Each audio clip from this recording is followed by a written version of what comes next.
Chapter 1: The Pain of Loss. Abraham was immersed in grief after the death of his beloved wife, Sara.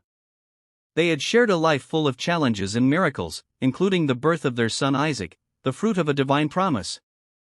The pain of loss was deep, and the house once full of life and laughter now seemed desolate and empty. Chapter 2: The Encounter with Keturah. In a moment of loneliness and despair, Abraham found comfort in a woman named Keturah. She was a woman of strong and kind character, who brought new light to Abraham's life. Her presence became a balm for Abraham's emotional wounds, and he eventually took her as his wife. Keturah did not replace Sara in his heart, but it brought a new dimension of love and companionship to his life. Chapter 3: A New Beginning. Subscribe to the channel and leave your like for YouTube to notify you that a new video has already been released here. Thank you. With Keturah, Abraham began a new phase of his life. She bore him 6 sons: Zimram, Jokshan, Medan, Midian, Ishbak, and Shua.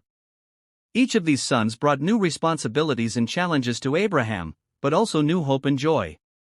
The birth of these children represented a new beginning, a fresh start on their journey.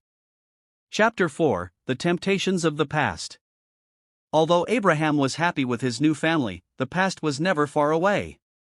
Isaac, his son by Sara, was a constant reminder of God's lost love and promises.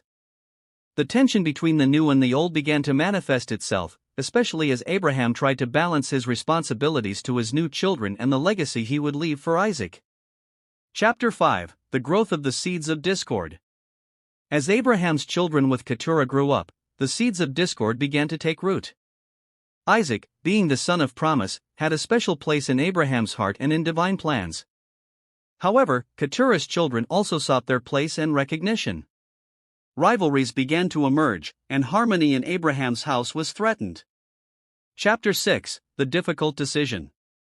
Abraham, feeling the weight of his age and the approaching end of his life, had to make a difficult decision. He needed to ensure that the divine promise continued through Isaac, but he also wanted his children with Keturah to have a secure and prosperous future. After much prayer and reflection, Abraham decided to give valuable gifts to Keturah's children and send them far away, ensuring that Isaac would remain his only legitimate heir. Chapter 7: The Legacy of Abraham. Abraham died peacefully, knowing he had done his best to balance the demands of his heart and the promises of God. His legacy was complex, a mix of love, sacrifice, and difficult decisions. Isaac continued his promise, and the sons of Keturah spread out and became progenitors of new nations. Chapter 8: Life after Abraham. After Abraham's death, Keturah turned to his children, raising them with the same strength and wisdom he had shown alongside Abraham. The sons of Keturah grew and prospered, honoring the memory of their father. Isaac, in turn, carried the weight of the promise, but also the responsibility of keeping Abraham's faith and teachings alive. Epilogue: The Eternal Cycle of Love and Faith. The story of Abraham, Sara, and Keturah is a complex web of love, loss, faith, and renewal.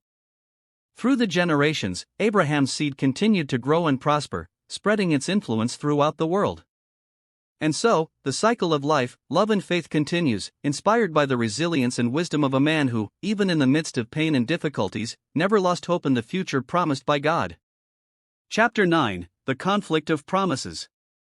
With Abraham's death, the tension between Isaac and the sons of Keturah became more palpable. Isaac felt the weight of his father's expectations and the responsibility to maintain the divine covenant.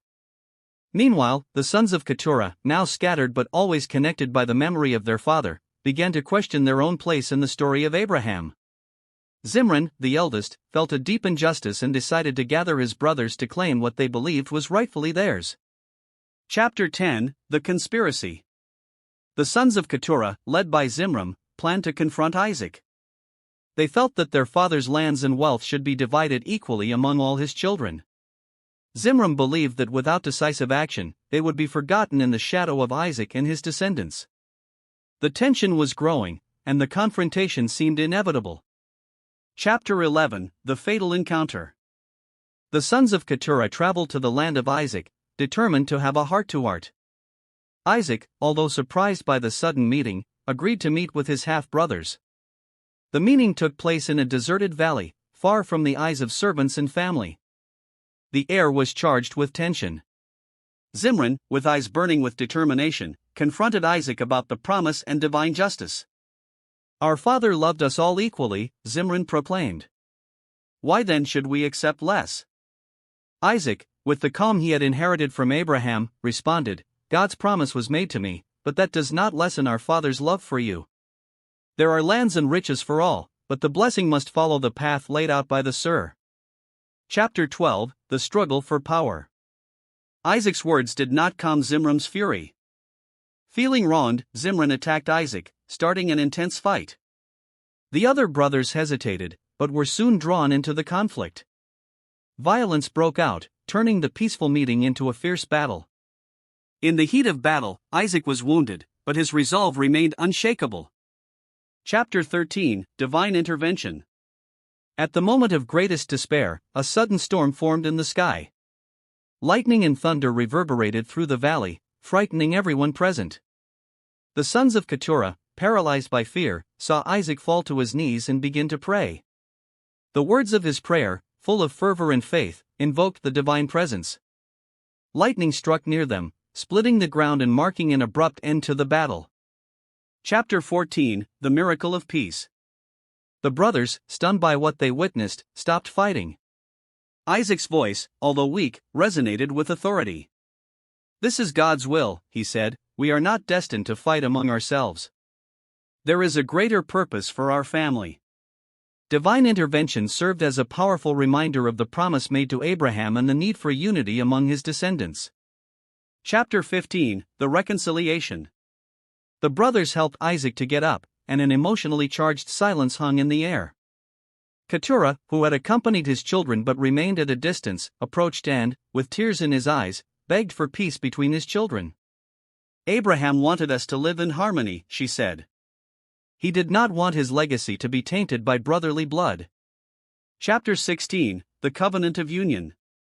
Moved by the miracle they witnessed and by their mother's love, the children of Keturah and Isaac made a union pact. They promised to work together, respecting differences and sharing the blessings of the land. Isaac ceded some of the land and wealth to his half-brothers, and in return, they promised to support Isaac's leadership and honor the divine covenant. Subscribe to the channel and leave your like for YouTube to notify you that a new video has already been released here. Thank you. Chapter 17, A new chapter. Peace was restored, and Abraham's family began a new chapter of cooperation and mutual respect. Isaac, now strengthened by experience, became a wise and just leader, while the sons of Keturah spread out, forming new nations, but always maintaining the fraternal bond. Epilogue, The Legacy of Faith and Unity. The story of Abraham, Sara, Keturah, and their children became a legend of faith, love and overcoming.